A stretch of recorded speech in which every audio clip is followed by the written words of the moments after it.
So, as by way of brief introduction, I'll let Kimberly do the rest. This is Kimberley Bouchard. She has written the series Positively Disney, and she has a series of books that she'll talk about. She also has a podcast by the same name. So, Kimberly, I'll let you take it away. Thank you. All right. Thanks. Thanks so much, Cody. So I'm Kimberly Bouchard. I'm the author of the Positively Disney book series. These are actually heartwarming stories from Disney guests, cast members, Disney artists, and Imagineers all over the world.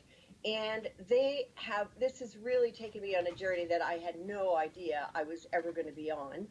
I'm also the host of the Positively Disney phone-in show. And tonight, I live stream actually on Facebook and Twitch TV. It's my 50th podcast, and I'm actually having my very good friend and two-time shuttle astronaut, Winston Scott. We spent a day in Walt Disney World together a long time ago, but he's going to give his take on some of those wild attractions. Are there any similarities to a shuttle launch experience or whatever? And one thing I thought I'd tell you, since it's my 50th podcast, I'm kind of excited because I didn't quite know how many I would get done, but I'm going to do a giveaway at the end of this session, and I'm going to give away one of my books, the fourth copy, the latest edition of the Positively Disney book series, and I'll let you know how we're going to do that at the end of class. Something that I'm really excited about also, so I've got a series out. I'm actually collecting stories for book 5 and book 6 because there's so many stories out there, I just can't turn them away. And the fifth book, any Star Wars fans out there? Maybe, maybe not. There's a few of them. Well, the fifth book is actually the Star Wars edition. And I'm collecting and writing those stories, which is really, really a cool experience, I'll tell you. I've got a few of the original Star Wars characters from the movies in the book, and I'm not going to spill the beans. That's going to be a surprise when the book is released in the summertime.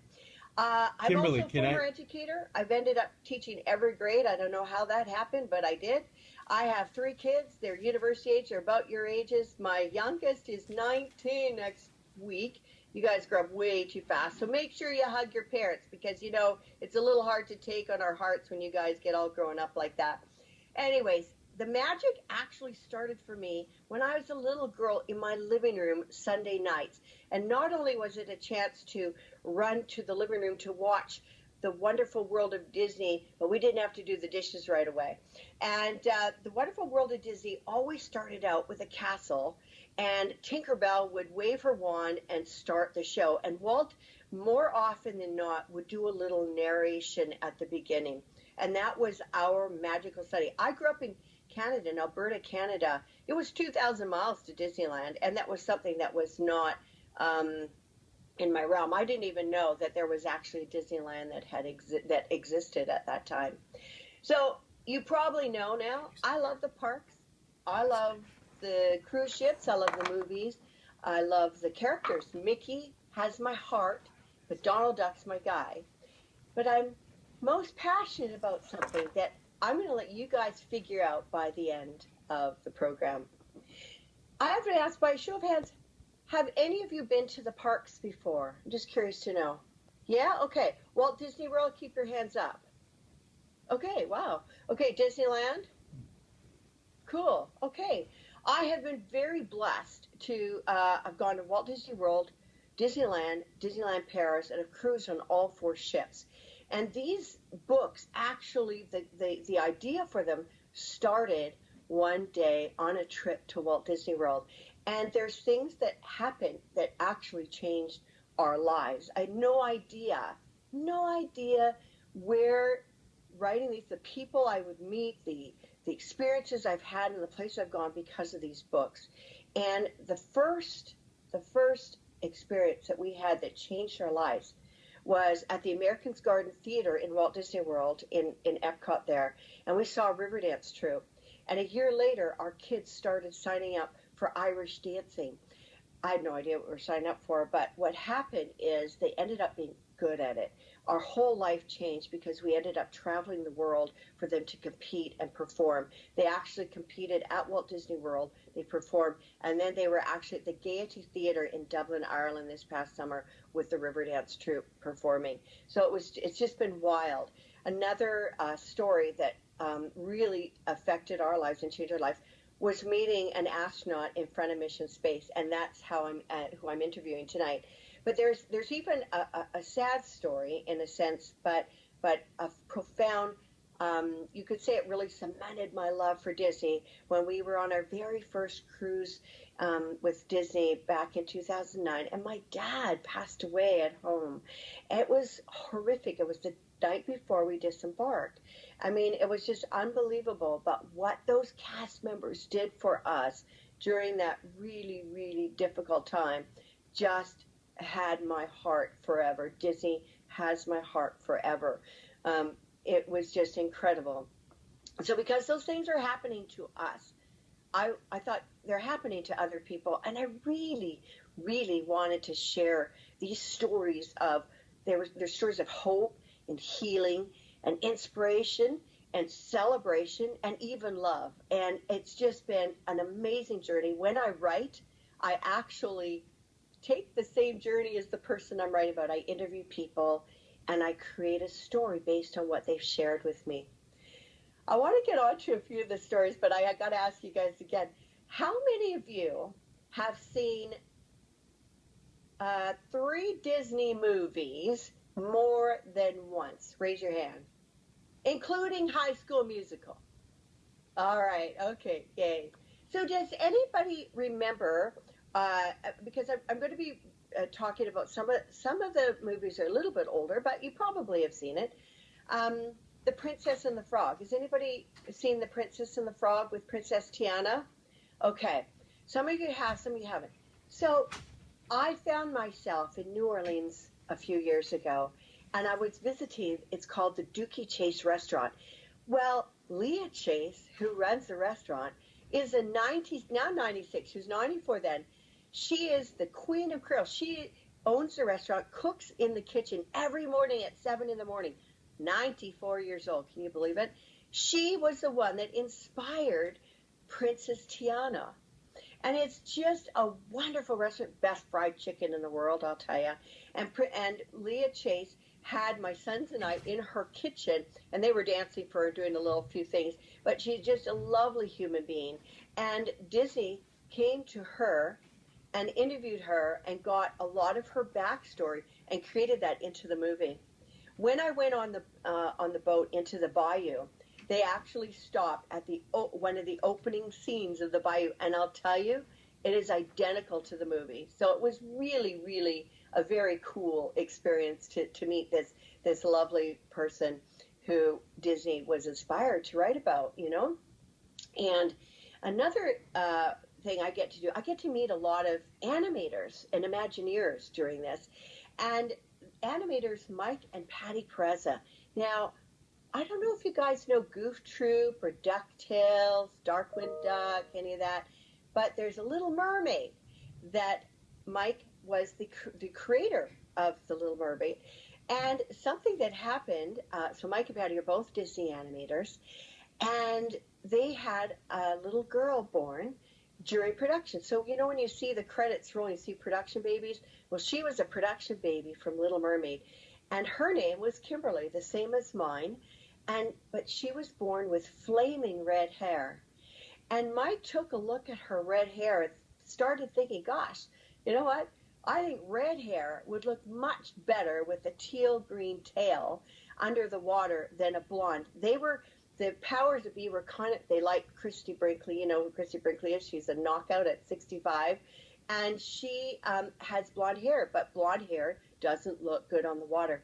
So Mike, with a newborn baby girl, liking this wonderful red hair, went into the concept meeting, had done just a little extra nicer mermaid with red hair, put it on the table, even get a load of this. I see a pencil there, it reminded me. He pointed the pencil at the Little Mermaid with red hair. Well, guess who we have? We have Ariel with red hair. all because of this little baby that was born. And just a side note, she actually lives not too far from me. She moved from California to Kimberley, and I would like to meet her someday because I think it's a great story. Something else. How many of you guys like Mickey Mouse out there? All right. So as I said, Mickey has my heart. Donald Duck's my guy. But Mickey Mouse, the voice of Mickey Mouse is a fellow named Brett Iwan. And he's kind of a bit of a jokester, but he's got a cool story of when he was a little boy and he would watch Fantasmic. He would listen to the music and he would mimic Mickey Mouse. And there's a really strange way how he became the voice of Mickey Mouse. He wasn't even supposed to know about this because there was an internal memo that went out.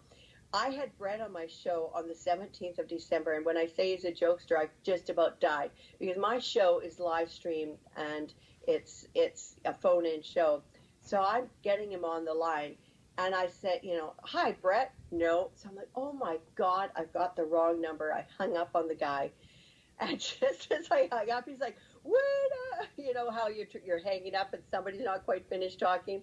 So he pretended that it wasn't him. Embarrassed the heck out of me on my show, sort of. And so we called him back. So he's a little bit of a prankster, that guy.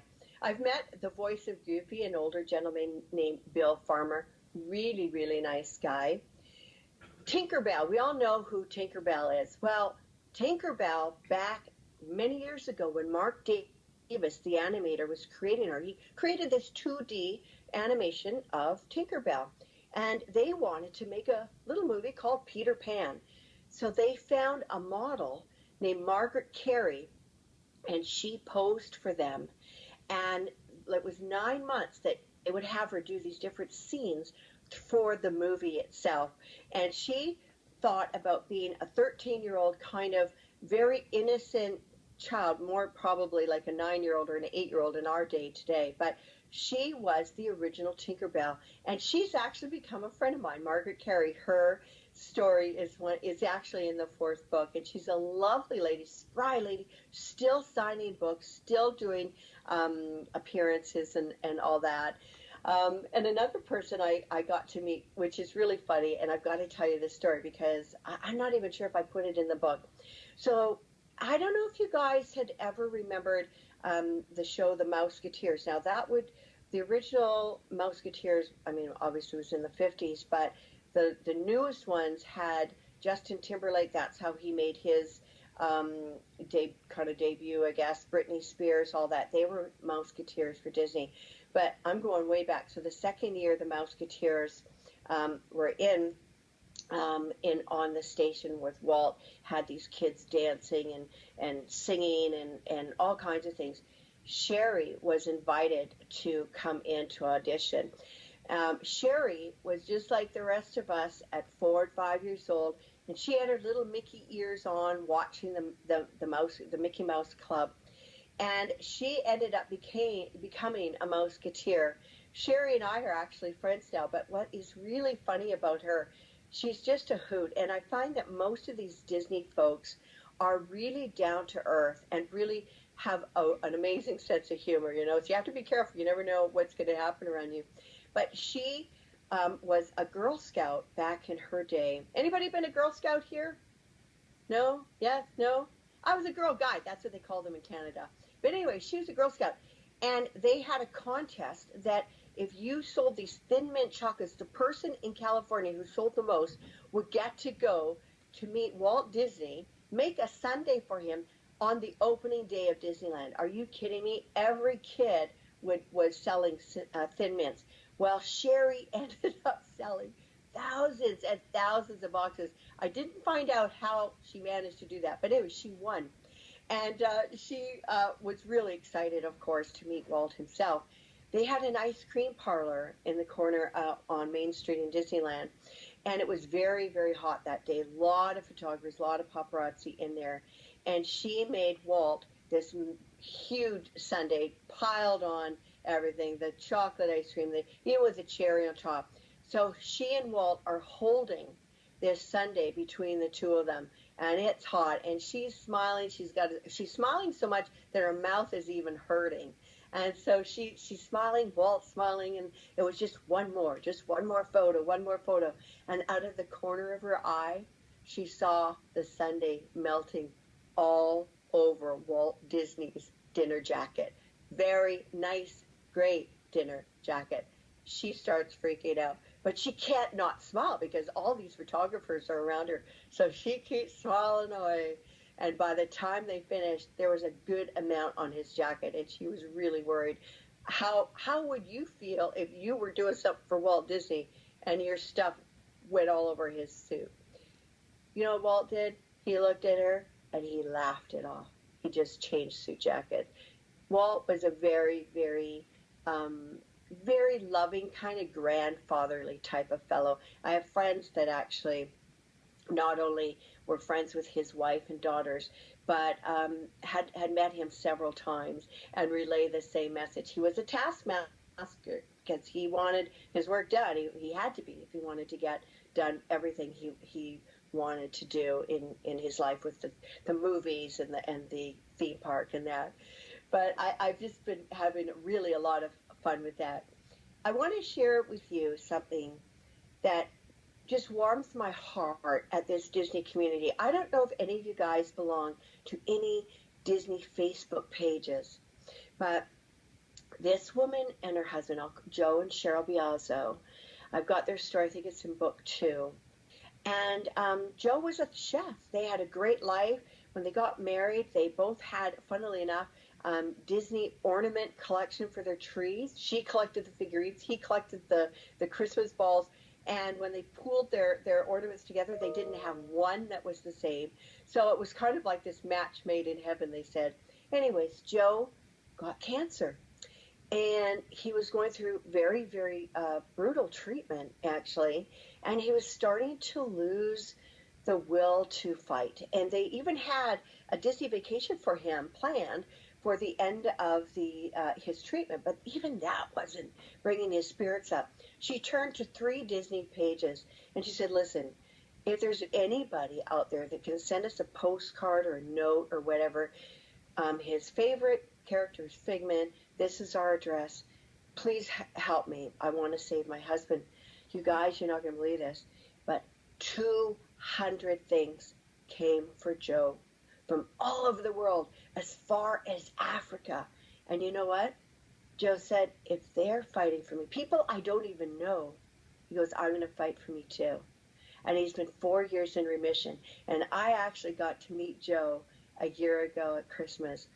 Under not the best circumstances, unfortunately. One of the things I like to do is the contributors that contribute stories, wherever I am in the world, I try to get together with them and say hi, because I really like to say hello to people and put a face and give them a hug, because all I do is talk to them on the phone. And anyways, I was supposed to meet their family in Epcot, and Joe ended up getting pneumonia, and he was in the hospital in Celebration, which is the little city beside Disney that Disney kind of created. It's a really, really nice community. And I said to my husband, I said, we can't meet him in Epcot. Let's just go. I'll meet him up in the hospital. And I don't know, but if there's somebody in the hospital and you're meeting another person for the first time, it's a little rough. You're those hospital gowns, you got things happening going on around you. So I try to lighten it up, and I said, gosh, you did a lot to get a one-on-one on me, didn't you? And he kind of laughed. We spent an hour chatting, and I'll tell you, I get a lot of people. This is where I get choked up. A lot of people tell me what their stories mean to them, but the people mean a lot to me too. When Joe had finished his cancer treatments, they had a jean jacket for him, and he had all these characters sign his jacket, even characters that you can't even get signed his jacket. And before I left, he asked me, just little old me, to sign his jacket. And it took everything in me not to cry, because I still get choked up telling the story, because I'm so grateful, I'm so blessed, and I'm so glad that he's okay, because he has 4 beautiful children, and I look forward to seeing them again. They go to Disney regularly. That's why I love this Disney community, these people that pulled together that they don't even know each other, but hey, if you're a Disney fan, you're a friend. Um, I want to tell you about a girl that, a young woman that I interviewed. She was in her, I think it was her third year of university. Right now, she's probably, I think Kylie's about 25. And it's very powerful because she's your age. She was your age. And her parents, when she went home for Christmas vacation, winter vacation, they said, "You've got to see this movie. You look just like one of the princesses." And the movie was Frozen. And she was watching this movie, and she started thinking. She said, "Gosh, she looked a little bit like Elsa, and her roommate looked a little bit like Anna." And as she started thinking about just about the movie, an idea struck her. I'll back up too. One of her favorite artists is Taylor Swift. Taylor Swift is very involved, and I didn't know this until I interviewed her, but with the pediatric cancer, with the young children with cancer, and does a lot for that charity and organization. Anyways, Kylie McCrae is the young woman's name, asked her roommate if she would like to dress up as Anna and they could go visit some sick children in the hospitals. And her friend said, "Yeah, let's do it." So they were very careful. They each got a costume very, very close to the movie itself. And they wanted to go visit children in hospitals. But you can't just go in and visit children in hospitals. You need to have some experience dealing with children, because some of these children are very, very, very sick, and there's certain protocol you need to adhere to. And if there's an emergency, you need to know to get out of there. Also, you don't ask the questions, "How are you doing today?" because it will bring back kind of their hard journey of being ill. Anyways, what happened is they gained some experience. They learned some, just how to deal with these children. And they started visiting these children in even their residences, sometimes giving these children their last wishes of a tea party with a princess. Now, not everybody can do this. It takes certain people that can do this. Other people can be behind the scenes setting things up. And what happened is she set up an organization, a foundation called A Moment of Magic that first year. And what happened is it just snowballed from there. They got more college kids involved. And the whole idea, which is so wonderful, it's the opportunity for college kids to dress as princesses, princes, and superheroes to go visit these medically vulnerable children in hospitals and residences. And you know what? Last year alone, they met 30,000 children. Can you even believe it? 30,000 children. That one idea from that one young woman watching a movie.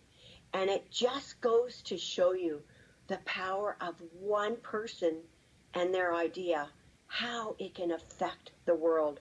You guys are you've heard it before, but you really are our future. Your decisions that you are making now will affect you for the rest of your life. You guys have so many opportunities, so many more than when I went to university even. And I'm so grateful to be here chatting with you, because, Kylie chased that dream. She met with a lot of, adversities, the red tape about going into these institutions and stuff. She created 13 chapters all over the world. And these now, they train the princesses, the princes and the superheroes, and they go out and they've been dealing with 3 different countries. And this year they're going to even meet more children. I say chase your dreams. You guys all have a dream. I know you do. Sometimes you get a little muddled. You're in the throes of university. I get it. I have 3 kids that are in that same mode. But I know you have a dream. And I really suggest chasing it, not following it, but chasing it. working hard because you have the capacity to do great things. And I don't mean you have to meet, start a foundation, but I'm just saying you have the capacity to do some amazing changes. And, just keep moving forward no matter what, because you are going to meet stumbling blocks. It is not, for me, even, it has not been all rainbows and unicorns. I will tell you, I write positive stories and things, but I'll tell you, I'll share this with you. During the writing of my books, on two separate occasions, two of my dogs got sick. One with diabetes and passed away, another with cancer and passed away. How the heck are you supposed to write positive things and you've got a deadline when your heart is breaking over the loss of your dog? But for some reason, I just, I'd have to take a few moments. It was hard. It was hard to write, but I kept going because I knew that there was a reason for me to continue writing. Believe it or not, on another book, I actually had it half finished, and I ended up with a concussion, a really, really bad concussion. I was hit on the back of the head. It was a dumb accident, had 5 staples in my head. I was stumbling around. I couldn't even look at a computer screen for more than 20 minutes before my head was going to implode. But you know what?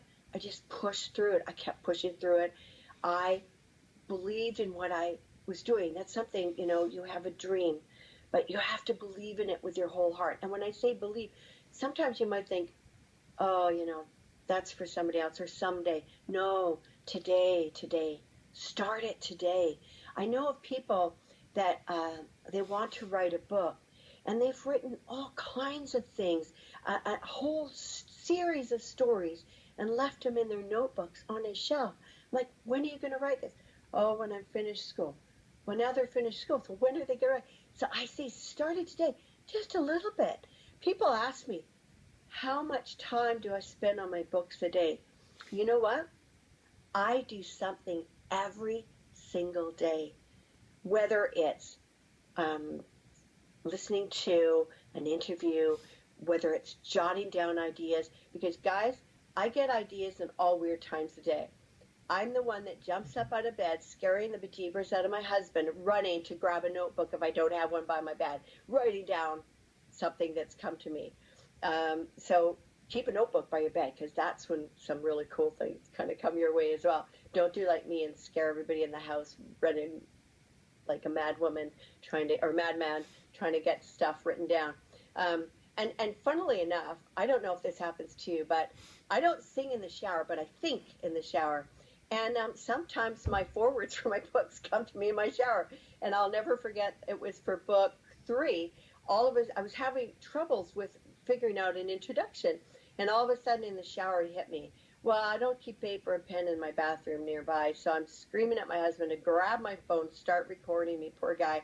He couldn't get it on quite quick enough, because when these ideas come to you guys, you got to get them down, because they will go just as fast. And unfortunately, I have lost some ideas. But we all have our phones now. We can all just like babble away if you don't have a pen and paper handy, if you can actually find your phone.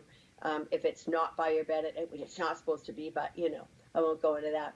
Anyways, I really encourage you guys to find something that you are that you like, and then do a little bit each day. And if you can't do it each day, do it every second day or a few times a week, and it'll soon turn into a passion. When I was younger,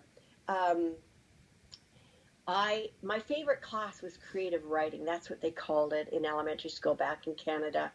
And my very first story, and I've actually never told anybody this, but the very first story that I ever wrote was, I was 6 years old, and it was called Memories of My Dog, Maxie. And I will tell you this real quick story, because I had no idea I was going to be an author when I was 6 years old. And my little wiener dog caught sight. He was tethered to a little post at the beach.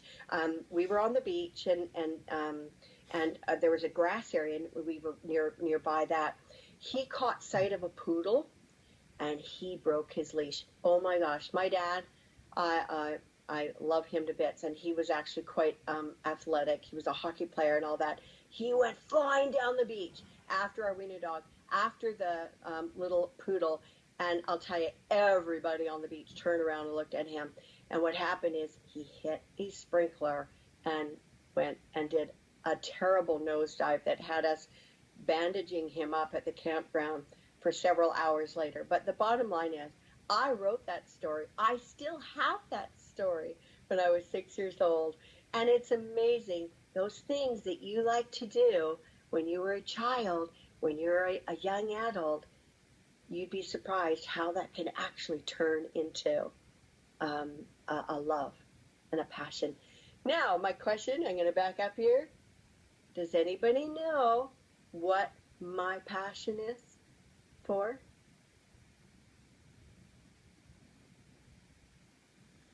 It's okay to be right or wrong. Okay, I see a gray sleeve and a hand. Hi. I would say like a storyteller. It seems like Disney was just like the platform that inspired you, but I feel like you focus more Yeah, on storytelling. it's got to do with storytelling, but who's sharing the stories?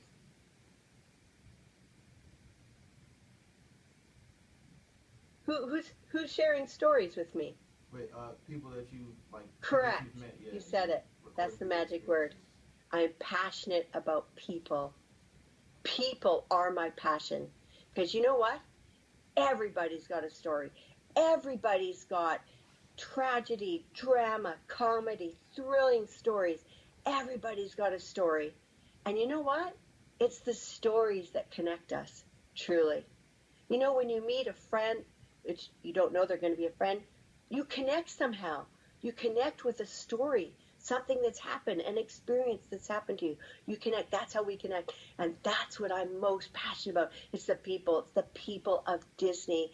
And they're the cast members in the forefront, the background that create the magic for us, even the guests that create the magic for us. I'm passionate about people. And that's right. I'm passionate about people.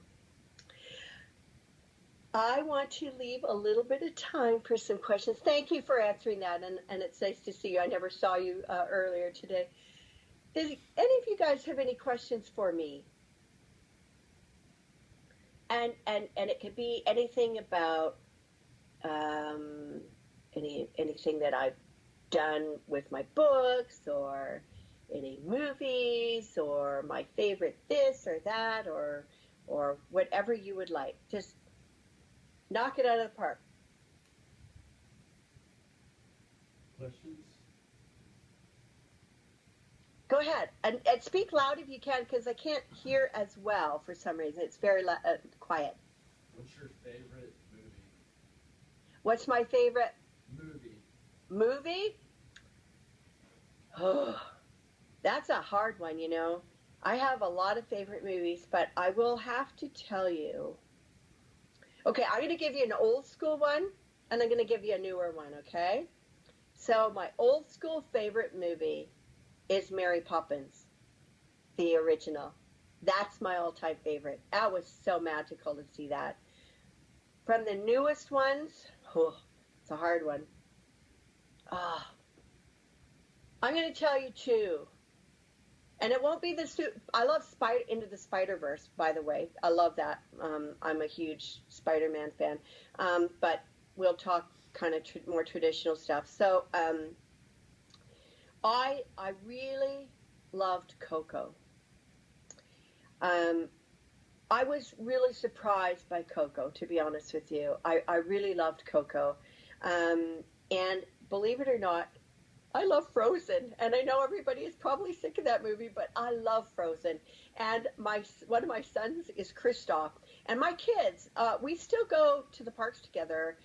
You know, they're going to be 19, 21, and 23, but we kind of like to hang out together, and they still go to the movies. So it was really fun to sit in Frozen and have Kristoff's name. And then the poor guy, when we were in Walt Disney World a couple years ago, I made him tell Anna and Elsa, when we met them at the park, his name, so they all got crazy over him, poor guy. But yeah, I love those. And you know, I want to tell you a little something. So I was on an Alaska cruise. It was my last ship to sail last May. And you know what? The songwriters, Robert Lopez and Kirsten Anderson Lopez, were on that cruise. They just happened to be on that cruise as a family. And they wrote the song for Coco and for Frozen. And you know what was so cool is that song, Remember Me, that was actually written for their children as a lullaby. They live in New York and they have to fly back and forth to LA. And that was the song that they actually had written for their children when they would miss their mom and dad when they were back in Los Angeles. And it was really, they're really nice people too. And I found out also that their two daughters, their youngest voiced the troll on in Frozen, and their older daughter voiced a young Anna in the movie as well. So it's kind of cool how the family was all involved there. Thanks for that. Any other questions, you guys? You're not going to ask why Donald Duck's my guy? What are some of your favorite characters, you guys? Tell me. You can just shout it out. It's fine.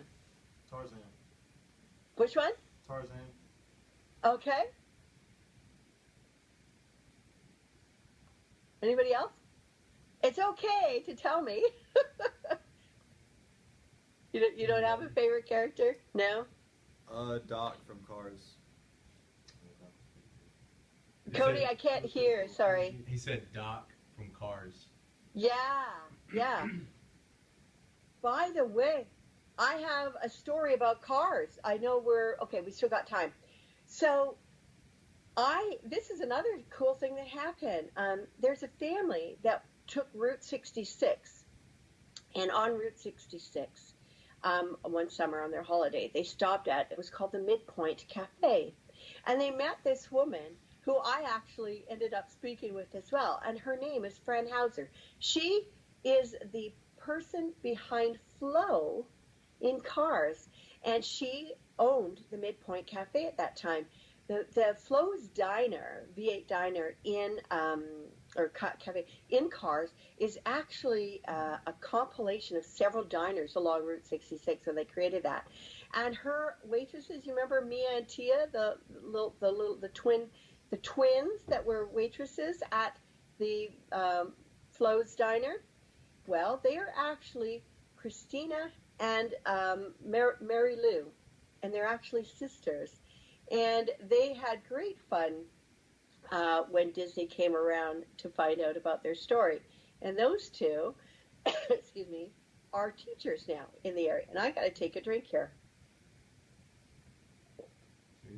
Proof. You notice my mug? I've been fighting a cold for a while, so it's been a lot of talking for me at one time here. Anyone else? Okay. Does anybody want to be brave enough to tell me their favorite character? Pocahontas. I can't hear that. She said Pocahontas. Oh, Pocahontas. Pocahontas. What? Tell me why. That's a beautiful character. I don't know. I like her and Ariel a lot. That's true.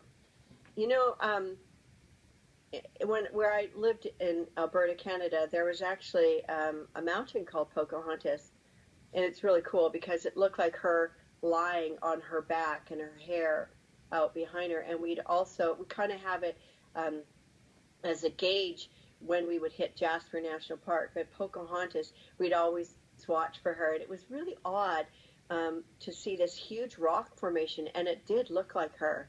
And then when you passed it, you look back and, of course, it was the rock formation. It wasn't her anymore, but that's a really lovely character. Anybody else? Mulan. Who are the Goofy fans out there? Anybody? Kimberly, someone said Mulan. Oh, Mulan. Oh, my gosh.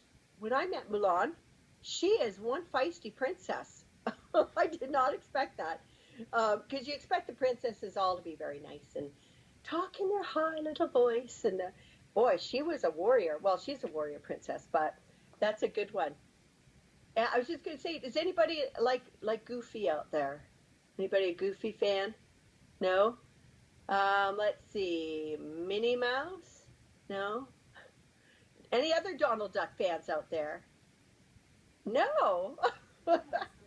Well, oh, there's that. Somebody's putting their hand up again. Are they? My grandfather, when I was younger, he still does it to this day, but like he used to do like the Donald Duck sound. Like he'll come to school and talk like Donald Duck to my friends to make them laugh. Oh, that's so great. That is a really difficult sound to make. My older sister could always do it. I couldn't do that. But yeah, I love Donald Duck. Poor guy. He is the one that everybody kind of picks on him, and he gets himself in all this trouble. He doesn't mean to, but he just seems to get picked on and made fun of, and little jokes played on him. And so my heart goes out to the poor guy because he's lovable at heart. He gets angry, but he's lovable at heart. And so that's kind of the reason why I like Donald Duck. You know, I don't know if you know this guy. He's a big YouTuber. His name is Brian Hall, and he knows over 250 voices. You might have seen a viral video. He was singing the song from Frozen, Let It Go, in all these different character voices, and that was a few years ago. He's actually I think he's in book 4, and you know, his story is really interesting because he actually he grew up in Texas, and he was a bit of a daydreamer, and when you're in Texas, you have to pick up a sport, you see. And he found baseball to be brilliant for him because he could stay out in the outfield and nobody would bother him. And he practiced these voices in his head. And lo and behold, he thought he'd just give Scooby-Doo a try for the heck of it. And it was perfect. And as he went through grade school, elementary, middle school, high school, that people would call him in the middle of the night to have him do voices. Now, he's a really, really neat guy because he can not only do these voices, but he can sing in these voices. And as I said, he's lost count at 250. And one thing, why he did that, check it out after, you guys, because it's really cool. When he was doing that song, Let It Go, he was actually entering a competition to win a $100 Disney gift card because he wanted to buy 2 movies. He was in university. He didn't have any money, but he wanted 2 of these Blu-ray DVDs. And what happened is he ended up getting a guy to record him and all that. And he went to submit, and he missed the deadline. Can you believe it? He missed the deadline for the contest. But he had to post it on YouTube, on a private YouTube channel. What happened is the public got a hold, and his friends started sharing it because they were so impressed. And Disney found him, and he's done some tours with Disney. And his parents, who didn't realize that their child knew all these voices or could sing like that. He was actually educated in opera singing. He took some of that. But what was really cool is his parents went and bought him the 2 DVDs that they were so impressed, and they felt bad that he had missed the contest. But you know, he's a really fun guy. He's a little bit older than you guys, but a really neat guy. And it's funny how he ended up becoming who he is, all because of a flopped contest that he didn't get a chance to enter. But he's really neat. Voices in My Head is the title of the story. So he's another really neat guy that I got to meet. And as I said, I got to chat with. I will meet them eventually, the folks on Route 66. I'm hoping next summer I can meet Fran. And there's just all kinds of folks out there that I'm very, very grateful to actually hear from. I want you guys to see if you think of any more questions for me. And I think, Cody, while they are thinking about a question or 2 for me, I would like to do the giveaway. Is that all right? Yeah, that's perfect. That works. Okay. So I don't know I can't see everybody in the class, but anybody here with a February birthday? Is there anybody with a February birthday? No? Okay. So now we got to figure out whose birthday is maybe in March, at the beginning of March or the end of January. Anybody with birthdays? Okay, there's 2 of you. 3 of you. Okay. So we got to figure out of the 3 of you, what birthday is closest to February 11th today. So, you in the red hat. March 14th. March 14th? And it was the blue jacket? March 1st. March what? 1st. March 1st and January 31st. okay, you guys do the math real quick here. Is it January 31st or March 1st? January 31st. Okay. I will send this off to Cody, and I will sign it, and I'll personalize it for you, and you have won a book 4. Cool, thank you. There you go. Any more questions? Kimberly, we have probably 5 minutes. All right. And one thing that they're doing, one of their assignments is to talk about what Disney means to them. And you touched on it, and then touched on what it means to you and what it means to everyone else. Mm-hmm. But I wanted to kind of wrap up and see if you could tell everybody not only how you kind of got into this, but from when you started to now, what do you think it means to you as a person, and kind of generalizing like this, what does it mean to be a Disney fan? Yeah. You know what? I'm going to tell you why I love Disney. You already know that I'm passionate about people, but there's something about Disney. You know, people talk about the magic of Disney. I talk about that the experiences from a movie, from a park experience, or with each other, that create that magic, which is an all-encompassing acceptance of each other. It is, you know, everybody has this love for something. We have a common thread when we are Disney fans, okay?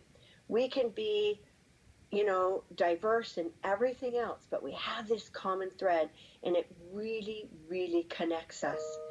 And it's the effect of our personal loves for Disney, be it the movies, be it a character, be it the parks, that brings us together, connects us, and we are all welcome in that Disney community. It's just something that we're all acknowledged, we are all accepted, and there are some amazing feelings and memories and things that we take away from those experiences that will stay with us for the rest of our lives.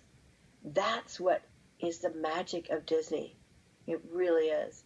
To the ability, the capacity to bring us together, to connect in such a wonderful and positive way. All right, thank you. Anyone final question? All right. No. Well, Kimberly, thank you very much for talking with us today.